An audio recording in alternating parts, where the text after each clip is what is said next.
हमारे बड़े भैया बोले आवाज नहीं है, तो हमें कहा हमारी आवाज इतनी बुलंद है भाई कि हमें माइक की भी जरूरत नहीं है।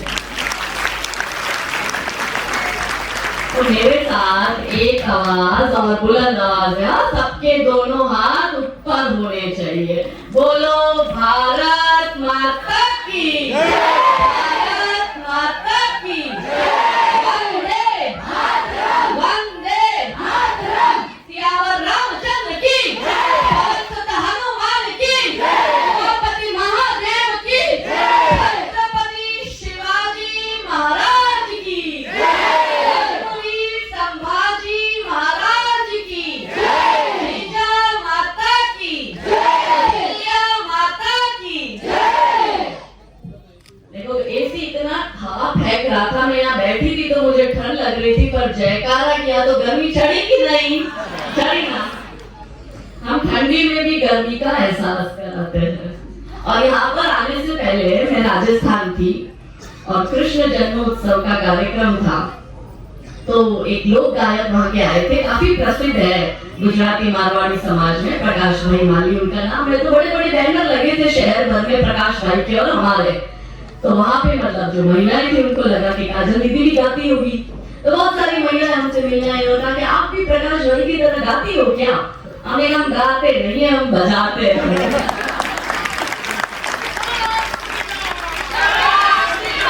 तो सर्वप्रथम समस्त हिंदू समाज जो आज यहाँ एकत्रित हुआ है, और उसमें भी विशेषकर हमारी बहनें, क्योंकि कार्यक्रम बहनों के लिए था और इतना स्ट्रिक्ट पालन कर रहे थे कि हमारा कजिन भाई बाहर खड़ा था और उसको आने नहीं दिया, ये कह के कि भाई पुरुषों के लिए जगह नहीं है। हमें हमारा भाई है, उसको बेचारे को माफ कर दो, आने दो। पर ये डिस्क्रिमिनेशन नहीं करना चाहिए, महिला पुरुष सब बराबर है। पर क्योंकि हमारी बहनों ने अहिल्या माता जन्मोत्सव शताब्दी समारोह हम मना रहे हैं, तो विशेष कार्यक्रम महिलाओं के लिए आयोजित किया था। पर यहाँ उपस्थित हमारे, क्योंकि महिलाओं ने आयोजन किया है, तो जितने भी हमारे पुरुष भाई इस मंच पर उपस्थित है, इस कार्यक्रम सभागार में उपस्थित है, उनको दोनों हाथ जोड़कर राम राम कहती हूँ। और हमारी वो समस्त बहनें जिसने इस कार्यक्रम को आयोजन करने के लिए कितने ही समय से वो अपना घर का, परिवार का काम धाम, बच्चे, पति, ससुराल सब छोड़कर इसके पीछे लगी थी कि दीदी आ रही है और हमें कार्यक्रम अच्छा करना है। तो उन सभी बहनों को जिन्होंने इस कार्यक्रम को सफल बनाने के लिए प्रयास किया, उन समस्त हमारी सकल हिंदू समाज की बहनों को दोनों हाथ जोड़कर आभार प्रकट करती हूँ। अच्छा, कोई भी कार्यक्रम होता है ना, तो कोई तन से समर्पित होता है, कोई मन से समर्पित होता है, कोई धन से समर्पित होता है। तो वो प्रत्येक व्यक्ति जिस कार्यक्रम को सफल बनाने के लिए तन मन धन से समर्पित था, उन सभी को दोनों हाथ जोड़कर प्रणाम करती हूँ। क्योंकि लक्ष्मी माता के बिना गाड़ी आगे नहीं बढ़ती।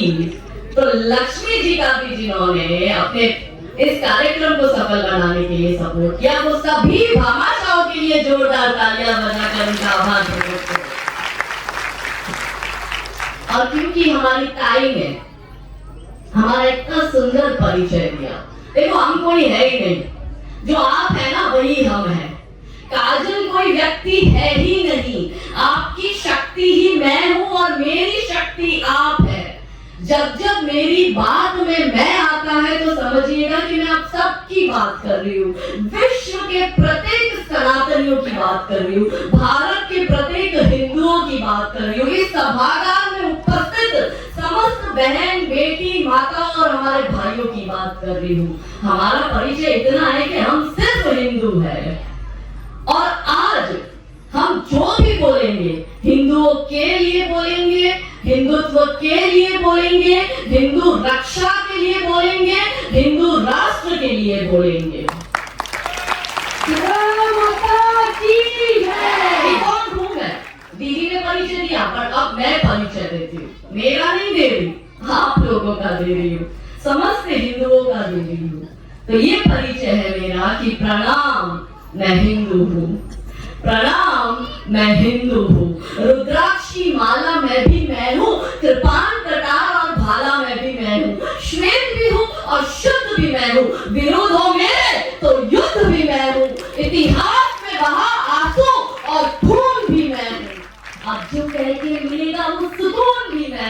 कि इस धरती का मैं केंद्र बिंदु हूँ। प्रणाम, मैं हिंदू हूँ।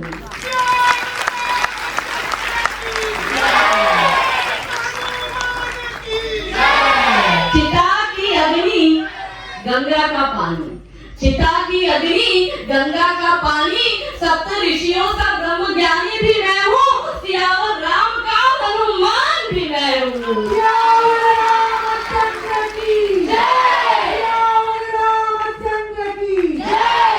बोला हूँ, हिंदू तो बेचारा भूला ही है। बोला हूँ, सरल हूँ, तुम्हारा मित्र भी मैं हूँ, बोल भी दूं तुमको और भूल भी जाऊं तुम में, कुछ ऐसा चरित्र भी मैं हूँ कि इस धरती का मैं केंद्र बिंदु हूँ। प्रणाम, मैं हिंदू हूँ।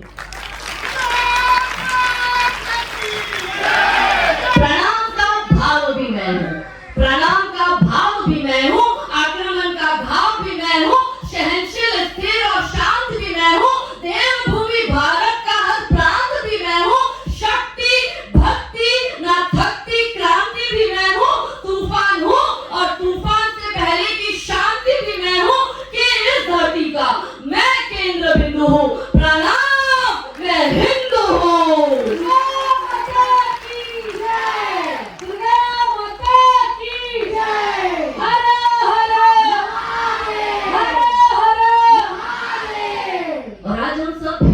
विशेषकर हमारी बहन बेटियां यहाँ पे क्यों एकत्रित हुए हैं? क्यों जरूरत है ये सब करने की? क्यों सब लोग संडे को 5:45 बजे जुहू चौपाटी पर भेलपुरी सेवपुरी खाने नहीं जा रहे और यहाँ दीदी की सभा में आए हैं? क्योंकि सबको चिंता है। हम देख रहे हैं कि हमारे आसपास क्या परिस्थितियों का निर्माण हो रहा है, क्या हमारे समक्ष चुनौतियां हैं, और उसी पर चर्चा करने के लिए आज हम सब यहाँ पर एकत्रित हुए हैं। तब जो त्योहार अभी हमारा गया, जन्माष्टमी, क्या कहते हैं कृष्ण भगवान, क्या सिखाकर गए कृष्ण भगवान? अहिल्या माता जिनके हाथ में सदैव शिव है, वो क्या मैसेज दे के गए? हम अहिल्या माता का शताब्दी जन्मोत्सव समारोह मना रहे और आज उनकी पुण्यतिथि भी है। इस फोटो में एक बहुत बड़ा मैसेज है। मैसेज ये है जो अहिल्या माता ने, बड़ी दीदी ने अहिल्या माता के विषय में हमें पूरी बात बताई। अहिल्या माता ने क्यों मंदिरों का जीर्णोद्धार कराया? क्योंकि मुगलों के आक्रमण से जब ये देश आहत था, जब हिंदू समाज आहत था, तब एक देश की नारी खड़ी होती है और वो रानी अहिल्याबाई होलकर खड़ी होती है और पूरे भारत में वो उन सभी बड़े छोटे मंदिरों का निर्माण करवाती है जो औरंगजेब की औलादें तोड़ जाती है। ये मैसेज है। वो कह रही है कि अपने धर्म को संभालो, अपनी संस्कृति को संभालो, जो सत्य है वो शिव है। मजारों के सामने जाकर सर फोड़ना हिंदू समाज बंद करे, यही मैसेज माता ने दिया है। अब क्या सिखा कर गए कृष्ण भगवान? गीता जी के पूरे 18 अध्याय नहीं पढ़ने तो कोई नहीं, आप दूसरा अध्याय गीता जी का पढ़ लो। क्या था वो रणभूमि का युद्ध कुरुक्षेत्र का, कि अर्जुन को लगता था कि ये तो सब मेरे बंधु बांधव है, मेरे भाई है, मैं इन पर कैसे अस्त्र चलाऊं, मैं इनसे कैसे युद्ध करूं। अर्जुन इतनी दुविधा में थे कि उसके दिमाग में जो भाईचारे की हवा चल रही थी उसको हटाने के लिए कृष्ण भगवान को 18 अध्याय उसको सुनाने पड़े कि हे अर्जुन, तुझे लगता है कि दुर्योधन तेरा भाई है, पर दुर्योधन तुझे अपना भाई समझता ही नहीं है। हे हिंदू, तुम्हें लगता है कि मियां तुम्हारा भाई है, वो मियां भाई नहीं है, वो कसाई है। कसाई का काम है काटना। कृष्ण कहते हैं रणभूमि में कि हे अर्जुन, तुझे लगता है कि तू अपनों पर शस्त्र कैसे चलाएगा, अपनों को कैसे मारेगा, तू उनसे युद्ध कैसे लड़ेगा, पर वो दुर्योधन है, वो हर हाल में तुझसे युद्ध करेगा। हे अर्जुन, तुझे शांति चाहिए, पर उस दुर्योधन को शांति नहीं चाहिए। हे हिंदुओं, तुम्हें शांति चाहिए, पर उस मियां भाई को शांति नहीं चाहिए। तो तुम चाहे कितना भी कुछ कर लो, वो हमारे नहीं होंगे।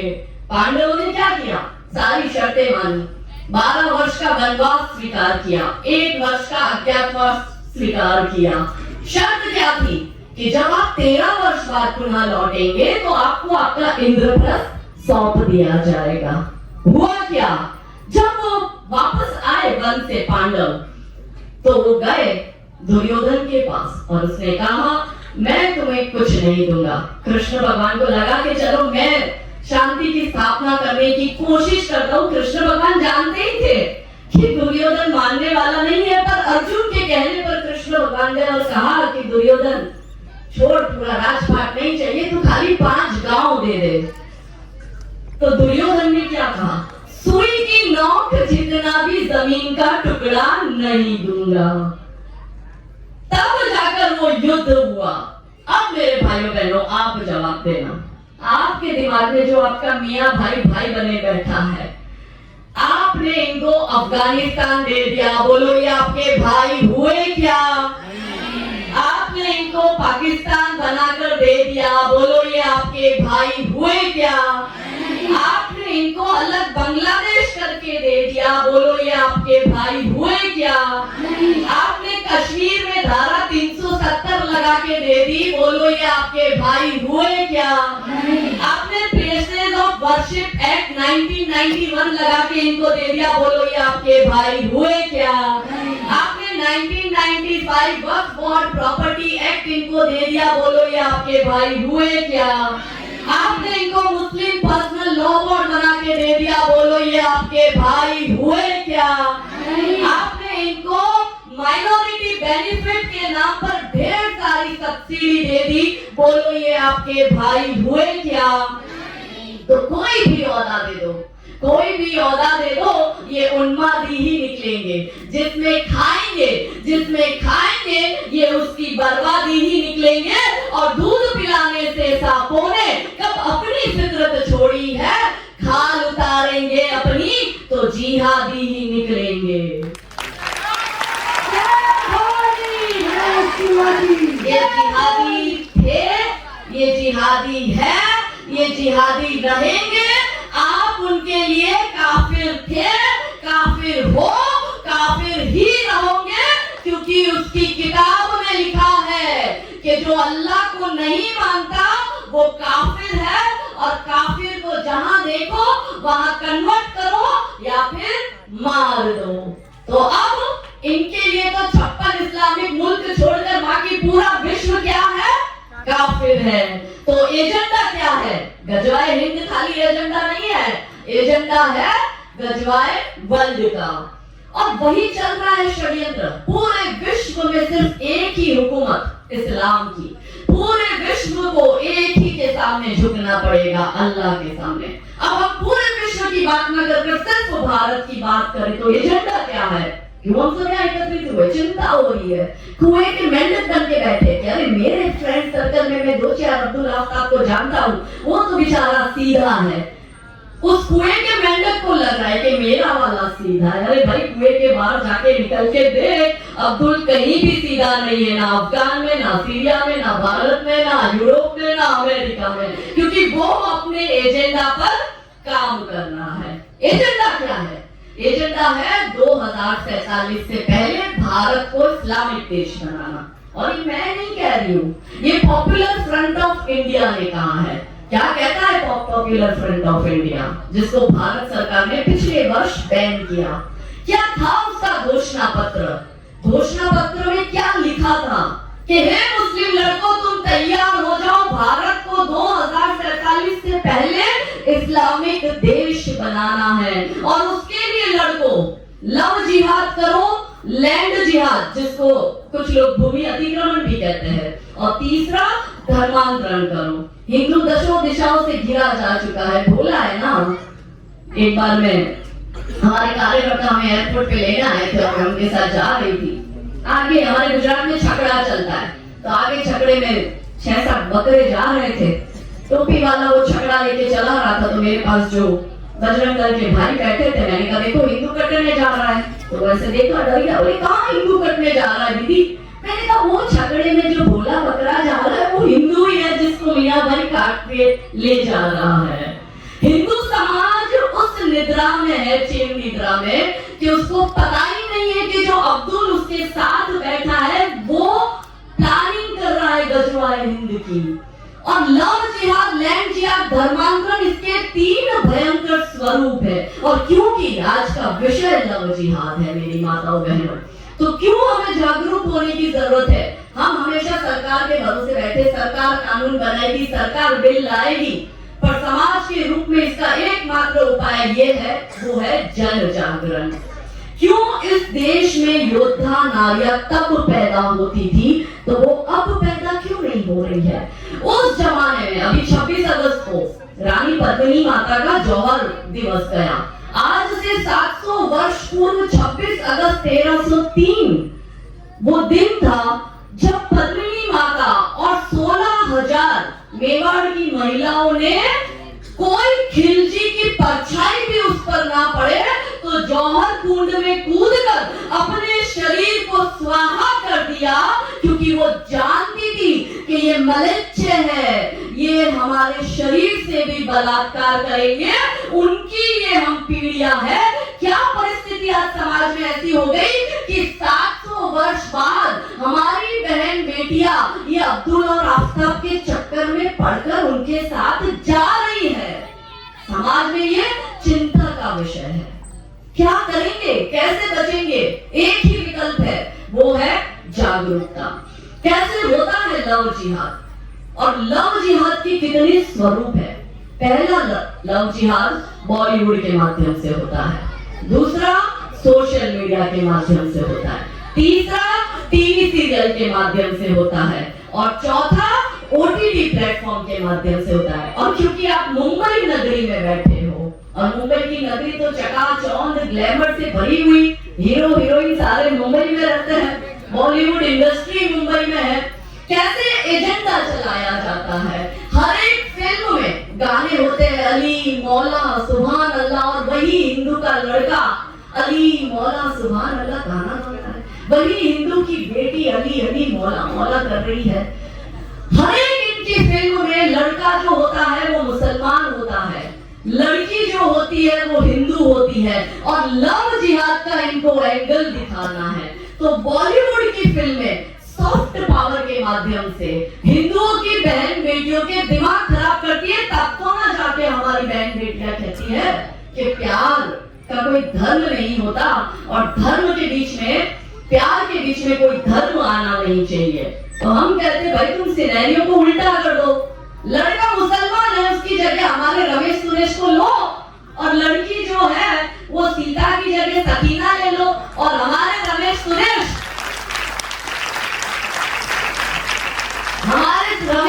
थोड़ा डांडिया सकीना और सुल्ताना के साथ कर ले। क्यों ऐसी फिल्में नहीं बनाते? क्योंकि इनको पता है कि हिंदू समाज की बहन बेटियों के चरित्र की तुम धज्जियां उड़ा दो, कोई तुम्हारा सर तन से जुदा नहीं करेगा, मगर वही आप हम दो हमारे 12 फिल्म बना दो इन जिहादियों पर, तो सेंसर बोर्ड और सुप्रीम कोर्ट भी आपकी फिल्म को रोक देती है।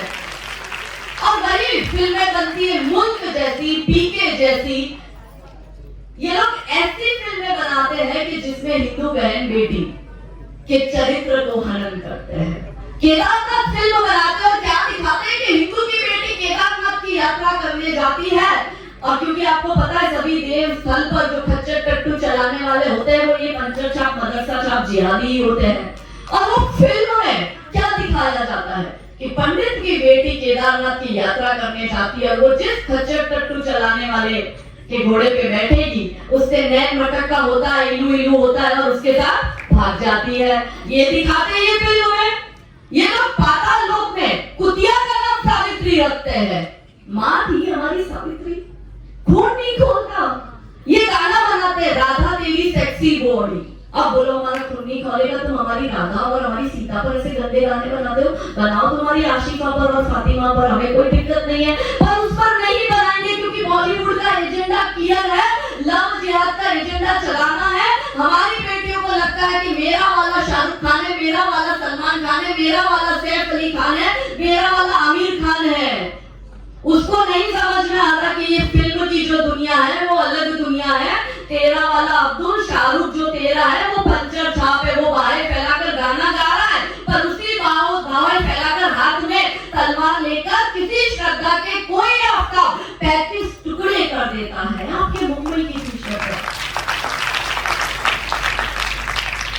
हाँ, हमारी बेटियों को दीदी नारा लगा रही थी ना, हे लक्ष्मी तू दुर्गा बन तो काली बन। हम हमारी बेटियों को दुर्गा और काली बना ही नहीं रहे, हम तो उसको छुई हुई बना रहे, हम तो उसको गुड़िया बना रहे, हम उसको कहते भी गुड़िया है। यहाँ पर मंच पर अभी हमारी छोटी छोटी बच्चियों ने प्रस्तुति दी शस्त्र शिक्षा की, सेल्फ डिफेंस की। क्यों जरूरत थी उनको ये करने की?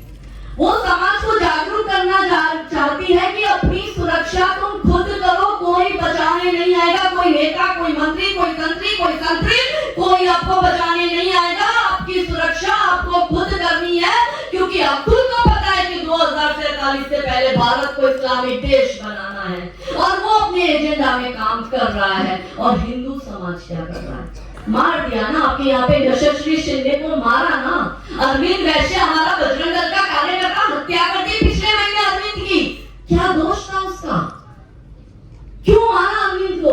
आप लोग कुछ अरविंद को दे रहे थे क्या? आपका रिश्तेदार लग रहा था अरविंद, पैसे दे रहे थे, नौकरी कर रहा था अरविंद आपकी।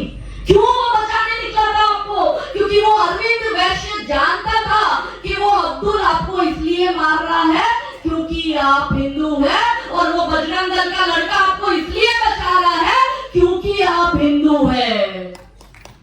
अंतर समझिए। तो हमारी बहन बेटियों को गुड़िया मत बनाओ, या अस्त्र शस्त्र की शिक्षा दो कि वो अपना सेल्फ डिफेंस खुद करे। गुड़िया गुड़िया गुड़िया करते हो, गुड़िया जैसे शौक तुम्हारे गुड़िया सी बन जाती हो, वीर प्रसूता होकर भी पल पल क्यों नीर बहाती हो। अरे शक्ति स्वरूपा हो तुम तो, जगदम्बा की अवतारी हो। क्या दुर्योधन, क्या दुशासन, तुम स्वयं काल पर भारी हो। मगर वर्जना क्यों करती हो ढालों से, तलवारों से? बस एक बार तो लगन लगा लो, मृत्यु नाचती ढालों से। अरे रक्त बीज को रणचंडी का रक्तिम रूप दिखाएंगे, रक्त बीज को रणचंडी का रक्तिम रूप दिखाएंगे, तब तुम खुद अपना चीर बचा लो, श्री कृष्ण कहाँ तक आएंगे। दुर्गा माता की जय, दुर्गा माता की जय। क्या हुआ बंगाल में? देखो, जब जब इस्लामिक आक्रामकता बढ़ी है, हानि और क्षति किसकी हुई है? महिला समाज की। बलात्कार महिलाओं के हुए, धर्मांतरण महिलाओं के हुए, 35 टुकड़े महिलाओं के हुए, प्रोस्टिट्यूशन में महिला को भेजा गया, ह्यूमन ट्रैफिकिंग महिलाओं की हो रही है, ऑर्गन की ट्रैफिकिंग हो रही है, महिलाओं की छोटी छोटी बच्चियों को उठा के ले जा रहे हैं। केरला स्टोरी देखी ना आप लोगों ने? वो सत्य घटना है।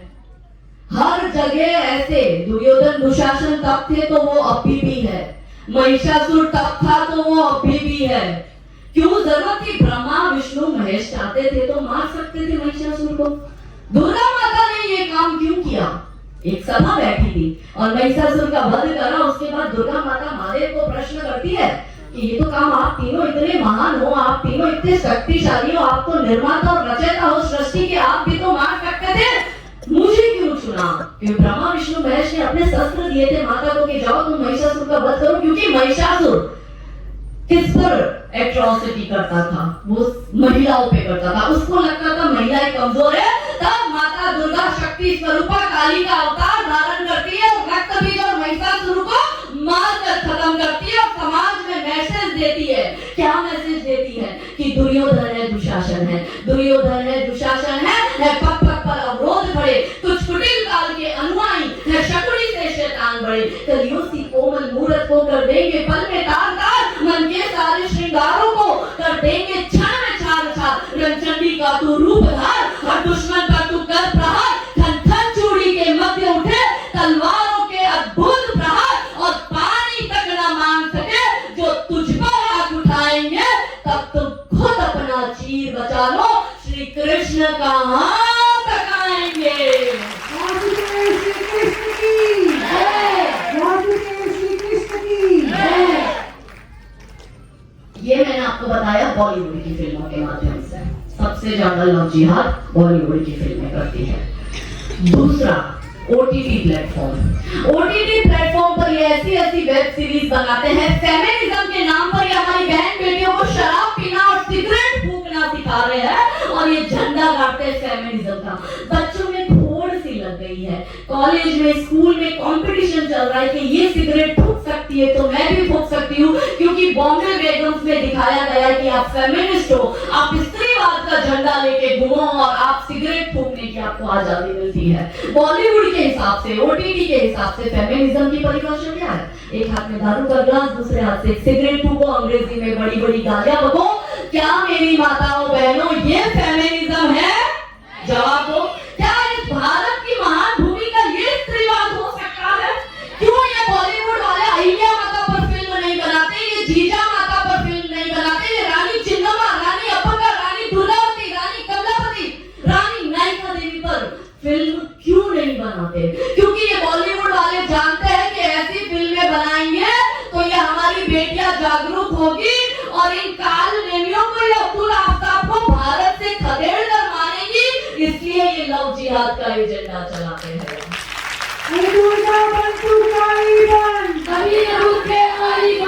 आप में से कितनों ने हादी रानी के विषय में सुना है? मुझे हाथ ऊंचे करके बताओ। हादी रानी के विषय में किसी को पता ही नहीं है, 2-4 लोगों को छोड़कर। कौन थी हादी रानी? क्या है उनके विषय की कहानी? क्या हादी रानी राजस्थान के मेवाड़ की रानी थी? राजा रतन सिंह के साथ चुड़ावत, राजा रावल रतन सिंह चुड़ावत के साथ उनका विवाह होता है। विवाह के तुरंत ही बाद, मैं यहाँ पे स्टोरी कनेक्ट कर रही हूँ, विवाह के तुरंत ही बाद औरंगजेब की सेना आक्रमण करती है मेवाड़ पर और मेवाड़ के आसपास के राजा एकत्रित होकर औरंगजेब से युद्ध करने की प्लानिंग करते हैं। तब एक लेटर राजा के पास जाता है और राजा देखते हैं कि भाई ये तो युद्ध हो रहा है और मुझे बुलाया गया है। पर राजा बड़े व्याकुल कि कल तो मेरा विवाह हुआ है हादी रानी के साथ, मैं उनको अपनी नई नवेली दुल्हन को छोड़कर रणभूमि में युद्ध लड़ने कैसे जाऊं? बड़े व्याकुल राजा की बिल्कुल इच्छा नहीं होती युद्ध लड़ने जाने की। तो हादी रानी क्रोधित होते हैं और वो राजा को कहते हैं कि आप मेरी चिंता मत करो, इस मातृभूमि की रक्षा के लिए यदि आपको बलिदान देना पड़े तो बलिदान देना, मैं गर्व से आपकी विधवा बनकर पूरा जीवन यापन करूंगी।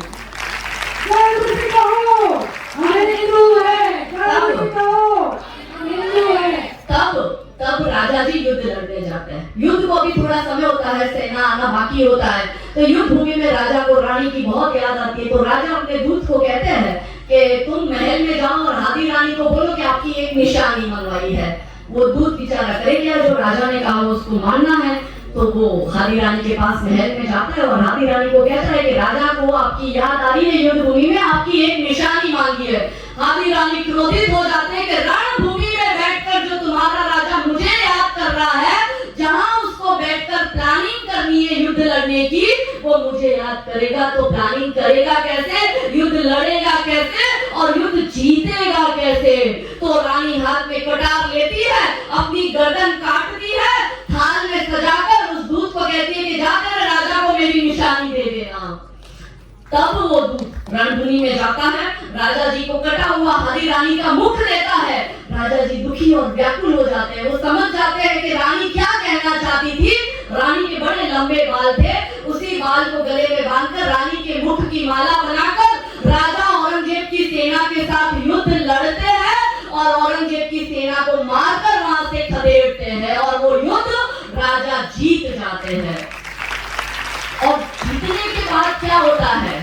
जीतने के बाद राजा जी उसी युद्ध भूमि में रानी के त्याग को समझते हुए रानी से इतना प्रेम करते थे कि हाथ में कटार लेकर अपनी गर्दन को वही काटकर उसी रणभूमि में रानी को याद कर अपने शरीर का त्याग करते हैं। ये है लव स्टोरी। वो मियां भाई और पंडित की बेटी वो लव स्टोरी नहीं हो सकती कि इतिहास चुराए नहीं है, हमने इतिहास बनाए हैं और लाखों शीश कटे हैं रण में, तब जाके हिंदू कहलाए हैं।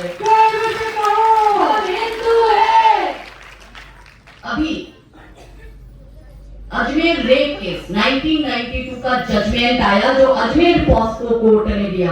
कितनों को पता है उस विषय में? हाथ ऊंचा करके बता। बहुत कम लोगों को, मतलब इस सभागार में जितने लोग बैठे हैं 10-15 लोग, 15 हार्डली लोगों को पता है कि अजमेर रेप केस क्या था। अब शुरू से शुरू करती हूँ क्योंकि जजमेंट आया, उसमें हम बाद में बात करेंगे। समस्या ही नहीं पता, समाधान पे कैसे चर्चा करें। समस्या क्या थी? समस्या ये थी कि 1992 में अजमेर में जो अजमेर शरीफ दरगाह, ये उसका नाम सुना सबने? उसी अजमेर शरीफ दरगाह के चिश्ती खादुम, मतलब चिश्ती परिवारों के जो खादिम है, जो वहां पर अपनी जो सर्विस है वो सर्व करते हैं अजमेर शरीफ दरगाह को, वही वहां का मैनेजमेंट करते हैं, वही ट्रस्टी है, वही करता रहता है। उसी परिवार के कुछ लड़कों ने सलीम चिश्ती, नफीस चिश्ती, अनवर चिश्ती, जमीर, सोहेल, इकबाल, इन सब ने मिलकर 100 से अधिक हिंदू बहन बेटियों का बलात्कार किया। 32 वर्ष पहले की बात कर रही हूँ। क्या था घटनाक्रम? अजमेर में जो सोफिया कॉलेज आई है, उस कॉलेज की एक लड़की को पहले यही अजमेर शरीफ दरगाह का चिश्ती खादुम फंसाता है, उसको बुलाता है, उसके खाने में नशा मिलाता है, फिर उसके कॉम्प्रोमाइज सिचुएशन के फोटो और वीडियो ले लेता है और वो उस लड़की को ब्लैकमेल करता है। ब्लैकमेल करकर उस लड़की को बोलता है, लड़की का रेप करता है, गैंग रेप होता है उस लड़की का, और फिर उस हिंदू लड़की को बोलता है कि चल अभी तेरी दूसरी फ्रेंड लेके आ, और वो दूसरी फ्रेंड भी तेरी हिंदू भी होनी चाहिए। वो लड़की फंस चुकी होती है। 1992 का समय अलग था। अभी हम खुल के बलात्कार पर बात करते हैं, अभी हम खुलकर केस कर रहे हैं। पहले माँ बाप इस विषय पे खुल के बोलते नहीं थे। किसी बेटी के साथ बलात्कार हो जाता था तो कोई पुलिस स्टेशन तक रिपोर्ट लिखवाने भी नहीं जाता था। वो बेटी बेचारी क्या करे, उसने अपनी एक फ्रेंड को बुलाया उसी फार्म हाउस पे कि पार्टी है, तू आ जा उस फार्म हाउस पे। वो उसकी जो दूसरी फ्रेंड होती है उस फार्म हाउस पे जाती है। उस फार्म हाउस पे उसकी उसी फ्रेंड के साथ वही सारे अजमेर शरीफ दरगाह के चिश्ती खादिम उसका बलात्कार करते हैं, उसका भी फोटो वीडियो बनाते हैं, फिर उसको भी ब्लैकमेल करते कि चल अब तू तेरी तीसरी फ्रेंड को ला। ऐसे करके तीसरी से चौथी, चौथी से पांचवी, पांचवी से छठी, ऐसे करके 100 से अधिक हिंदू बहन बेटियों के बलात्कार किए उन्होंने। और तो और सुनिए, इसमें बहुत बड़ी कॉलेज थी, बहुत रईस लोगों की बेटियां उस घर में, उस कॉलेज में पढ़ने जाती थी। ज्यादातर बच्चियां जो थी वो आईएएस और आईपीएस की बेटियां थी, वो आर्मी ऑफिसर की बेटियां थी।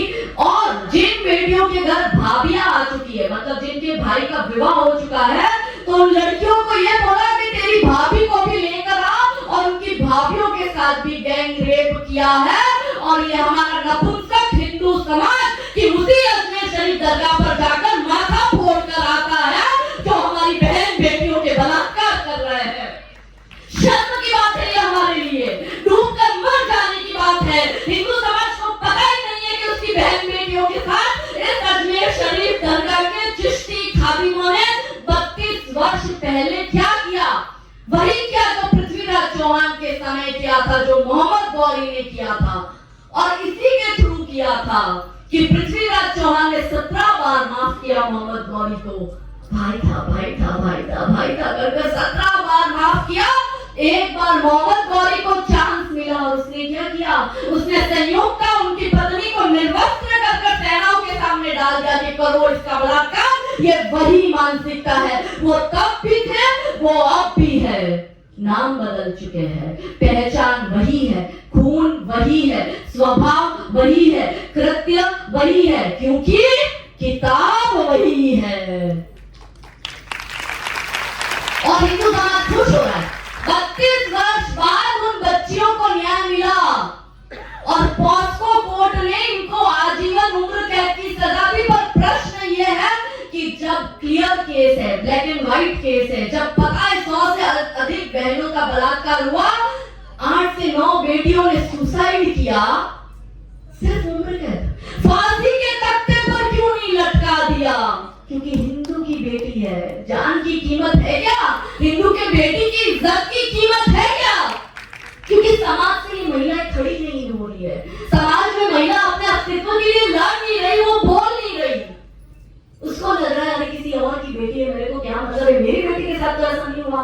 तो हम सब लोग तो इतने बड़े मूर्ख हैं कि हम पूरे समाज की बहन बेटियों को बचाने निकल गए हैं। हमें जाएगा। जो मूल्य की आंख उस पर जाएगी उससे पहले ही हम उसकी आंख नोचने की हिम्मत करते हैं, पर समाज की बहन बेटियों की चिंता है। तब तो ना मैं जा रही हूँ और घर घर जाकर जागरूक कर रही हूँ। दीदी ने बोला दीदी 25-27 दिन दूर बाहर रहती है।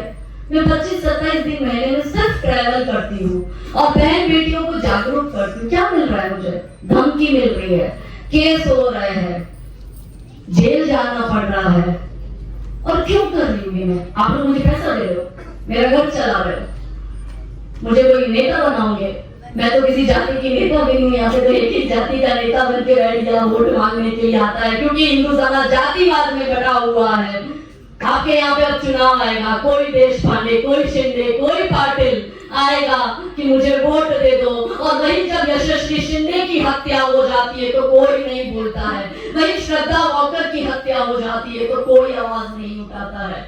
हर बार क्यों हिंदू बेटियां कटती है, क्यों हिंदू बेटियां मरती है? तो मेरे हिंदू भाइयों बहनों, ऐसा है कि हुए सनातन पुण्यों से इसको मत अभिशाप करो, हुए सनातन पुण्यों से इसको मत अभिशाप करो। उठो हिंदू, शस्त्र उठाओ, अपनी रक्षा आप करो, अपनी रक्षा हमें स्वयं करनी होगी। मैंने आपको बॉलीवुड के बारे में बताया, मैंने आपके OTT के बारे में बताया। तीसरा, सोशल मीडिया। ये जो फोन आ गया है ना हाथ में, और इसमें जो ये ऐप आ गई है, डेटिंग ऐप आ गई है, फेसबुक आ गया, ट्विटर आ गया, इंस्टाग्राम आ गया, सबसे ज्यादा हमारी बहन बेटियों के साथ ट्रैप में अगर लिया जाता है और लव जिहाद होता है तो वो इसी के माध्यम से होता है। आपके यहाँ पे रूपाली चंद्रा, उसका बलात्कार हुआ, उस पर प्रेशर किया गया। ये आपकी मुंबई की बात है। मुंबई में पिछले कुछ दिनों में 25 से अधिक बहन बेटियों को इस्लाम में कन्वर्ट किया गया, उनको लव जिहाद में फंसाया गया। और पिछले 1 वर्ष में मुंबई की 150 से अधिक बेटियों को हिंदू जागरण मंच ने बचाया है इन जिहादियों से। हिंदू संगठन एक होकर बचा रहे हैं 150 से अधिक बेटियां। और उसमें रूपाली ने, अब्दुल ने फंसाया। रूपाली को लगा मेरा वाला अब्दुल अलग है, रूपाली को लगा वो मुझे कन्वर्ट नहीं करेगा, और उसी चैम्बूर की रूपाली को वो लड़का प्रेशर करता है इस्लाम स्वीकार करने के लिए। लड़की मना कर देती है, उसके टुकड़े करके यहाँ पे मुंबई के नाले में बहा दिया जाता है उस लड़की को। कौन रक्षा करेगा? हमें करनी है। 13-14 साल की बच्चियों को इंस्टाग्राम से फंसाया जा रहा है। आपके पुणे में 14 वर्ष की लड़की को टारगेट किया, इंस्टाग्राम से दोस्ती करी। हमारी 13-14 वर्ष की बच्ची होती है। ये लोग इंस्टाग्राम पर अब्दुल अजय बन के आईडी बना के बैठा है और वो आपकी लड़की को फंसा रहा है। आपकी लड़की 13-14 साल की है, वो अब्दुल 37-38 इयर्स का है। वो अपनी एज क्या बताता है? 16-17 साल, क्योंकि फंसाना है ना। बाप की उम्र का हुआ वो, और वो 16-17 साल। और फिर उस लड़की को फंसा के पुणे रेलवे स्टेशन पर बुलाता है और वहां से 13 मुस्लिम लड़के उस लड़की को किडनैप करते हैं। 3 दिन तक 13 मुस्लिम लड़के उस पुणे में छोटी सी 14 वर्ष की बच्ची का बलात्कार करते हैं। ना उसको खाने को देते, ना उसको पहनने को देते, यहाँ तक कि उसको कपड़े भी नहीं देते हैं। 13 वर्ष का बच्चा होता है। 1 सेकंड के लिए सोचो, हमारी बेटी, हमने हमारे बच्ची को विजिलेंट बनाया नहीं, हम बस वही दिखा रहे हैं, वो करीना के ठुमके वो गा रही है, वो रील बना रही है, और उसको लग रहा है कि बस शाहरुख खान और आमिर खान की पत्नी अच्छी है तो मेरा अब्दुल और मेरा आफ्ताब भी मुझे उनकी तरह ही रानियों की तरह रखेगा, परियों की तरह रखेगा। और वो अब्दुल को पता है, उसको पैसे मिल रहे हैं, उसका एजेंडा क्लियर है। हिंदू की बहन बेटियों के रेट कार्ड बने हुए। ब्राह्मण की बेटी को फंसाओ 6-7 लाख रुपए मिलेंगे, क्षत्रिय की बेटी को फंसाओ 5-6 लाख रुपए मिलेंगे, पंजाबी की बेटी को फंसाओ 7-8 लाख रुपए मिलेंगे। ऐसे करके हिंदू बहन बेटियों के रेट कार्ड बने हुए हैं। और वो अब्दुल हिंदू की लड़कियों को फंसा भी रहा है, कन्वर्ट भी कर रहा है, मार भी रहा है। गुजरात में 3 दिन पहले 3 वर्ष की लड़की का बलात्कार करता है उसका ही पड़ोसी मुसलमान। 3 वर्ष की लड़की। आपके यहाँ पे 3 और 4 वर्ष की बच्चियों के मुंबई में बलात्कार हुए हैं। ये अभी की रिसेंट बात मैं बता रही हूँ।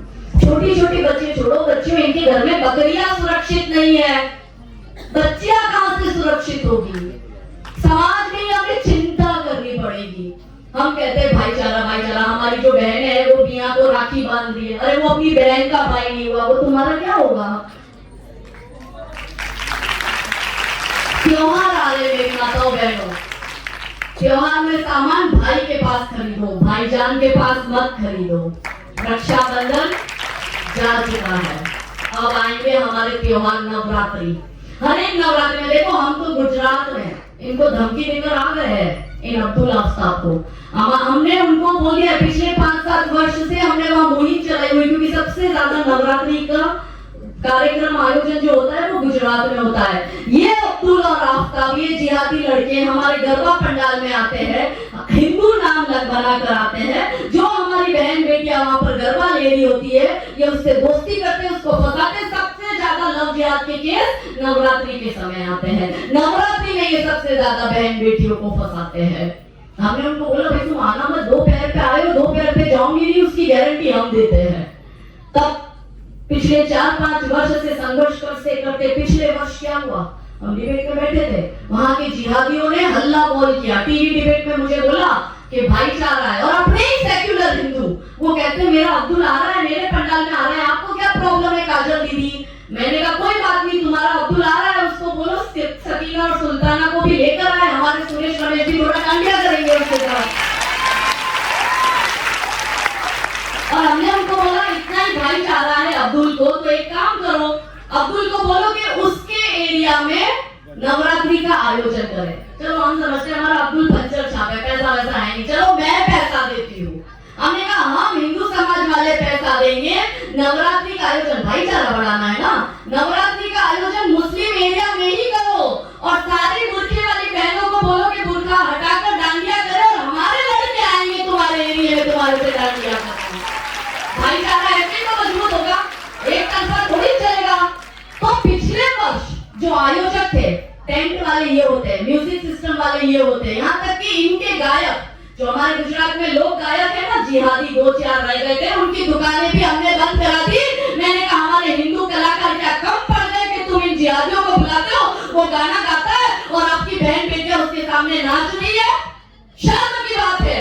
तब हमने मार कर इनके लड़कों को निकाला है, तो बहुत बड़ा बवाल हो गया था। और हमने अगली बार जब हमने करा, पिछले साल की जब हम बात कर रहे हैं, तो 5 वर्ष के संघर्ष के बाद पिछले वर्ष में इतनी सफलता प्राप्त हुई कि सिर्फ 10% जगहों पर ही टेंट या म्यूजिक सिस्टम या कलाकार इनके थे, हर जगह सनातन नवरात्रि थी। और हमने पिछले वर्ष संकल्प लिया कि 2024 की नवरात्रि 100% शुद्ध सनातनी नवरात्रि होगी।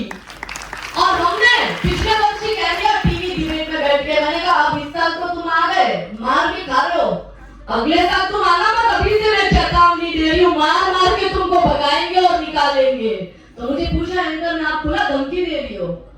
मैंने कहा धमकी समझ लो या जो समझना है समझ लो, अब्दुल आना भी चाहिए हमारे नवरात्रि पंडाल में, वरना वो मार खाकर ही जाएगा। वो तेल हमारे बजरंग दल के लड़के खड़े हैं वहां पर तेल लगाकर डंडे पे, बहन बेटियों की रक्षा के लिए। अभी मैं आपको लेटेस्ट किस्सा गुजरात का बताती हूँ। पिछले वर्ष वो लड़की, वो नवरात्रि का मेरे पास वीडियो है, वो लड़की उसी के मुसलमान मित्र जिसके साथ उसका अफेयर चल रहा था, उसको नवरात्रि पंडाल में लेकर आया, उसके साथ वो डांडिया कर रहा है। हमारे लड़के ने उसको वहां पे मारा, पकड़ा, उसके परिवार वालों को बताया, उसके समाज वालों को बताया कि ये तुम्हारी लड़की देखो इसके साथ डांडिया खेल रही है यहाँ पे पंडाल में आके नवरात्रि में। 20 दिन पहले वो लड़की उसी लड़के के साथ भाग गई। ये 20 दिन पहले हम उस लड़की को लेकर आए, उस लड़की को समझाया। लड़की के माता नहीं थी, माता का देहांत हो गया था, पिता के साथ लड़की रहती थी। बहुत समझाया लड़की को, पुलिस पकड़कर लेकर आई। रात को जैसे तैसे लड़की को समझाकर पिता के घर भेजा। घर जाकर वो अपने पिता को मारने लगी, घर की चीजें तोड़ने फोड़ने लगी कि मैं तो अब्दुल के साथ ही जाऊंगी चाहे कुछ हो जाए। 2 दिन बहुत कोशिश करी। उसके पिता ने कहा मेरी बेटी ऐसी है ही नहीं, ये जो रूप में अपनी बेटी का देख रहा हूँ, मेरी बेटी ऐसी नहीं है, मेरी बेटी बहुत समझदार है, मुझे मारने कैसे आ रही है।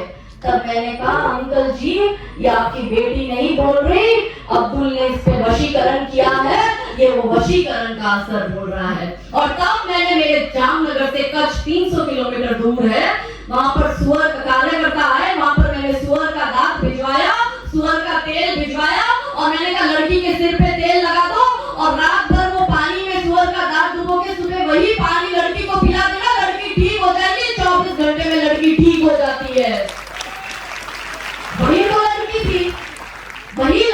लड़की जो 2 दिन से अपने पिता को इतना परेशान कर दिया कि पिता रोते हुए कह रहा था दीदी इसको ले जाओ, मैं इसको कैसे रखूंगा, ये तो मेरा जीना हराम करके रख दिया, इसकी माँ भी नहीं है। वही लड़की 24 घंटे में कैसे बदल गई? क्योंकि ये नर पिशाची नर भक्षी बहन बेटियों पर वशीकरण करते हैं। रखो ये चीजें अपने पास। आपको लगता है आप इसको अपने घर में एंट्री दोगे, वो आपका परिवार बर्बाद करेगा। तो मैंने आपको बॉलीवुड के विषय में बताया, मैंने आपको ओटीटी बताया, मैंने आपको सोशल मीडिया से कैसे लव जिहाद होता है वो बताया, और अंत में टीवी सीरियल। ये लोग ऐसी टीवी सीरियल बनाएंगे कि जिसमें जो रियल कैरेक्टर है, रियल कैरेक्टर जो लड़का होगा वो मुसलमान होगा, लड़की जो होगी वो हिंदू की होगी। वो दीपिका कक्कर वाली आपने स्टोरी सुनी है ना, वो ससुराल सिमर का में आती थी। इसी तरह से हिंदू लड़की लेंगे, लड़का मुसलमान लेंगे, और वहां पे वो लड़की से प्यार का एंगल चलता है और वो किसी और के साथ चली जाती है। गुजरात का एक केस बताती हूँ। एक लड़की का विवाह हो जाता है, अभी का रिसेंट केस है। विवाह होके वो लड़की ससुराल जाती है, वो उसी अब्दुल के साथ इंस्टाग्राम के माध्यम से मिली और उसी के प्यार में पागल हो जाती है। ससुराल में पति के साथ लड़ झगड़ कर पति को पता चलता है कि इसका अफेयर चल रहा है, पति उसको छोड़ देता है और वो डिवोर्स लेके वापस आ जाती है। वापस आने के बाद में उसका पिता और उसकी माता उसका दोबारा विवाह कराते हैं उन्हीं के समाज में। लड़की की फिर दूसरी शादी होती है। दूसरी शादी होने के बाद भी वो लड़की उसी अब्दुल के साथ फोन पे चालू है, मिलना चालू है। पति को बात पता चलती है, हिंदू संगठन से मतलब हमसे ही संपर्क करते हैं। ये भी कच्छ की बात बता रही हूँ। उस लड़की को बहुत समझाते हैं, काउंसलिंग करते हैं, पुलिस स्टेशन ले जाते हैं, भाई केस कर, इस पे लड़का परेशान कर रहा है। लड़की किसी भी हालत में केस करने को तैयार नहीं। फिर मैं रात को 11:30 पौने 12 बजे लड़की के साथ वीडियो कॉल पे बात करती हूँ, क्योंकि कार्यकर्ता का फोन आता है, दीदी ये मान नहीं रही है केस करने के लिए। उस लड़की का पति इतना अच्छा होता है कि उसको पता होता है कि उसकी पत्नी उसके चक्कर में है, मगर फिर भी वो उसको अपनाने के लिए तैयार रहता है। तब मैंने उस लड़की को वीडियो कॉल में समझाया और समझाने के बाद लड़की को कहा बेटा इस पर केस कर। तो कि दीदी केस तो कर लूंगी, इसके माँ बाप नहीं है, इसका घर ठिकाना नहीं, इसको खाना कौन खिलाएगा। मैंने कहा केस कर, जेल में जाएगा, जेल में 3 टाइम का खाना मिलेगा। लड़की अरे वो भी मुफ्त में मिलेगा, अच्छा मिलता है, मुझे पता है, मैं जेल का खाना खा के आई हूँ। तो मैंने उसको जेल में भेज। लड़की मान जाती है, वो लड़का आज की मुस्लिम जो है आज की तारीख में जेल में। पहले 10 में से 10 केस कुंवारी लड़कियों के आते थे, अब 10 में से 5 केस जो है हमारी हिंदू बहन बेटियों के आ रहे हैं। 5 केस विवाहित महिलाओं के आ रहे हैं। पहले 10 में से 10 केस जो होते थे वो कुंवारी लड़कियों के आते थे, अब 10 में से 5 केस जो है वो विवाहित महिलाओं के आ रहे हैं। माने के एक लड़की कुंवारी को ले जाते हैं तो वो कुंवारी लड़की का जीवन बर्बाद होता है, मगर वही वो किसी विवाहित महिला को उठा के ले जाता है तो पूरा परिवार बर्बाद, ससुराल बर्बाद, माई का पक्ष बर्बाद, छोटे छोटे बच्चे बर्बाद। एक लड़की जो हमारे गुजरात की है, 1 साल से केरला का मुसलमान उसको ले गया, इंस्टाग्राम से बात होती थी, वो 7 वर्ष की बच्ची को भी उसके साथ उठा के ले गया। 1 साल हो गया, हमें पता नहीं है वो लड़की जिंदा है मर गई है क्या है। पुलिस ने अलग अलग टीम बना के भेजी, अलग अलग राज्यों में भेजी। फिर मैंने चाइल्ड कमीशन को इसमें इन्वॉल्व किया, क्योंकि 7 वर्ष की छोटी बच्ची थी। वो माँ अपनी छोटी बच्ची को भी ले गया, पिता वहां पे लाचार वे रो रहा है कि दीदी मेरी बेटी तो मुझे ला दो। अब खुद केरला के मुसलमान ने आतंकवादियों को बेच दिया, मार दिया, गाड़ दिया, क्या करा किसी को नहीं पता। मैं 1 साल से वो केस हैंडल कर रही हूँ। ये पहला ऐसा केस मेरे जीवन का है जिसमें मुझे अभी तक असफलता प्राप्त हुई है। बहुत दुख की बात है। ऐसा है हमारे आंख के सामने अधर्म हो रहा है, हम देख रहे हैं अधर्म हो रहा है, फिर भी गांधारी की तरह आंख पर पट्टी बांध कर बैठे हैं। पर श्री कृष्ण भगवान क्या कह रहे हैं? अधर्म होते देख, अगर तुम भी देख रहे हो तो तुम भी अधर्मी हो, कि अधर्म होते देख जो मात्र निहारे जाते हैं, द्रोण हो, भीष्म हो या कर्ण हो, सब मारे जाते हैं। आप अधर्म होते अपने सामने देख रहे हो। अपनी बच्चियों को हमें बचाना पड़ेगा। बस हिंदू समाज रोटी कपड़ा मकान की चिंता में लगा हुआ है। मेरे भाइयों बहनों, आप जो पैसा कमाने में लगे हो ना, अब्दुल की नजर उस पे ही है, वो उस पे ही कब्जा करेगा। जब इस्लामिक आक्रामकता बढ़ जाएगी, और बांग्लादेश में हमने देखा वो हो रहा है, बंगाल में भी हमने देखा वो हो रहा है, जब ये बढ़ जाएगी इस्लामिक आक्रामकता, तो आप जो रोटी कमा रहे हो आपकी रोटी छीन ली जाएगी, जो मकान आप बना रहे हो आपके मकान जला दिए जाएंगे, और जो कपड़ा आप पहन रहे हो वो कपड़े उतार दिए जाएंगे। यदि आपका धर्म कमजोर होगा तो अश्वमेव गजमेव व्याघ्रमेवश्च देवश्च अजापुत्रं बलिं ददाता देवो दुर्लभ घातका। क्या कहते हैं श्री कृष्ण भगवान कि ना घोड़े की, ना हाथी की, ना ही बाघ की बलि चढ़ती है। बलि किसकी चढ़ती है? बकरे की। क्यों बकरे की चढ़ती है? क्योंकि बकरा कमजोर होता है, और भगवान कहते हैं कि कमजोर की सहायता तो मैं भी नहीं करूंगा। हम जातिवाद में बटे हुए हैं। किसकी बेटी लेकर ब्राह्मण की लेकर क्या मतलब है? मैं तो क्षत्रिय हूँ, ठाकुर की बेटी को लेकर मैं तो धनिया हूँ। श्री कृष्ण भगवान खुद कह रहे हैं गीता जी के 4 अध्याय का 13वां श्लोक। क्या कहते हैं भगवान कि चातुर्वर्ण्यं मया श्रेष्ठं गुण कर्म विभागशः तस्य कर्तारमपि मां विद्यं कर्तारम वयम्। वो कह रहे हैं कि बलि किसकी, वो क्या कह रहे हैं कि चातुर्वर्ण्यं मया श्रेष्ठं, 4 वर्ण मैंने बनाए, गुण कर्म विभागशः, गुण और कर्म के विभाग से। हिंदू जातिवाद में बढ़ गया, क्योंकि मुगल आए, अंग्रेज आए, कम्युनिस्ट आए, नेहरू गांधी परिवार आया और हिंदुओं की वर्ण व्यवस्था को जाति व्यवस्था में परिवर्तित कर दिया।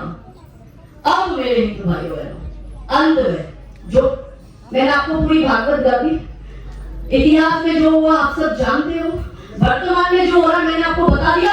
अब जो भविष्य की चुनौती है वो आपको मैं बता रही हूँ। क्या है वो भविष्य की चुनौती? कि सोचो सच को मूर्ख बना चल जीत गया तो क्या होगा, और सोचो अपना जीवन निष्फल बीत गया तो क्या होगा। कल की जन्मी कौम बवाली धर्म पुरातन चलती हो, और सोचो अपनी तक्षशिला नालंदा धूल जलती हो, और जिस धरती को लहू से सींचा, जिस धरती को लहू से सींचा वो फिर से बंजर हो जाए, और सोचो अपने राम का मंदिर फिर से खंडर हो जाए। वो बोल रहा है ना मौलाना साजिद, वो कह रहा है तुम आज राम मंदिर बना दो, कल जब हमारी संख्या बढ़ेगी, 50 वर्ष बाद जब हमारा कोई नेता आके बैठेगा तो हम तुम्हारे इसी राम मंदिर को तोड़कर फिर से अपना मस्जिद बनाएंगे। अब हमको क्या करना है? हमने राम मंदिर तो बना दिया, सुप्रीम कोर्ट का ऑर्डर भी आ गया, हिंदू राम का गुणगान करना है, राम को धारण करना है। राम ने क्या सिखाया था, राम का क्या चरित्र था, वो हिंदू को सीखना है। राम कहता है कि अधर्म बढ़ता है तो तुम्हें शस्त्र उठाना पड़ेगा। शस्त्र हम उठाने को तैयार है, अपने मंदिर की रक्षा करने को तैयार है। मंदिर को हम बना रहे, रक्षा करेगा कौन? तो सोचो अपने राम का मंदिर फिर से खंडन हो जाए, सोचो फिर से चीरे जाए हिंदू हित के अनुरागी, और बोटी बोटी नोचे जाए फिर से बंदा बैरागी। मार रहे ना ये, हमारे अरविंद वैश्य को मार दिया, किशन तरवाड़ी को मार दिया, कोले को, उमेश कोले को मार दिया, कन्हैयालाल दर्जी को मार दिया, देवराज को मार दिया, आपको भी मार देंगे, मुझे भी मार देंगे। एक एक करके हिंदुओं की टारगेट किलिंग हो रही है। सोचो लज्जा गिरवी रखी हो आतंकी राहों पर, और हमारी बहन बेटियां बिकती हो चौराहों पर। सौदा कर रहे बहन बेटियों का। पिछले महीने गुजरात के सूरत का केस आया, 21 लाख में हिंदू बेटी का सौदा दुबई में उसके ही प्रेमी ने किया, बेच रहे हैं हमारी बेटियों को। सोचो हम तुम भ्रमित रहे यदि जात पात भाषाओं में और इन्हीं छंदों में गंद बीत गया तो क्या होगा। जात पात में बता हिंदू समाज जान ही नहीं रहा है कि वो क्या रहा है, और हम तुम देख रहे हैं सपना कल भगवा लहराएगा, और हमारा भारत फिर से विश्व गुरु कहलाएगा। हम विश्व गुरु के सपने देख रहे हैं, हिंदू सोने की चिड़िया के स्वप्न सजाए बैठे हैं, और जिहादी हर हिंदू पर घात लगाए बैठे हैं।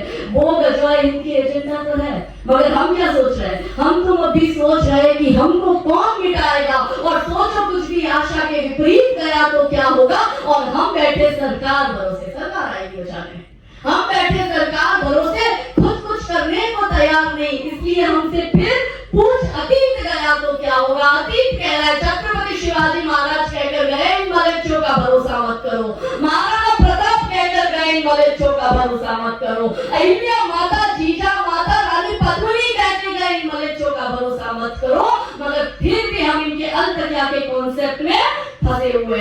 तो मेरे हिंदू भाइयों बहनों, जातिवाद के भेदभाव मिटाओ, एक होकर संघर्ष करो। जिस दिन भारत की नारी शक्ति, हिंदू कितना है? 100 करोड़ है, 50 करोड़ महिला है, 50 करोड़ में से 1 करोड़ भी भारत की नारी शक्ति एक समय पर सड़कों पर उतर जाएगी तो 24 घंटे में आपको आपका हिंदू राष्ट्र मिलेगा और लव जिहाद मुक्त भारत मिलेगा। मिलकर काम किया तब तो राम मंदिर बना ना। किसी एक व्यक्ति ने थोड़ी राम मंदिर बनाया है। 90 के दशक में हर एक जाति का व्यक्ति वहां पे था, कोई ब्राह्मण क्षत्रिय वैश्य शूद्र का भेदभाव नहीं था, मिलकर किया तो राम मंदिर बना। तो अंत में कविता की ये पंक्ति आपको समर्पित कर अपनी वाणी को विराम दूंगी कि राम नाम का गौरव जीता, राम नाम का गौरव जीता, सत्य सनातन सौरभ जीता, अवधपुरी की माटी जीती, केसरिया परिपाटी जीती, जीता लाल लहू कोठारी, तपो साधना जीती सारी, जीती है ओंकार हमारी और हिंदू आधार हमारी, भगवा और अयोध्या जीता, काशी का गंगाजल जीता, चोटी जीती, वंदन जीता और भाल का चंदन जीता, जीत गई घनघोर प्रतीक्षा, जीत गई गीता की शिक्षा, जीत गए हनुमंत जानकी, जय जय हो करुणा निधान की। और क्या जीते अब की बारी, अगली लाइन आपको समर्पित, ध्यान से सुनिएगा। और क्या जीते अब की बारी, काशी मथुरा की तैयारी,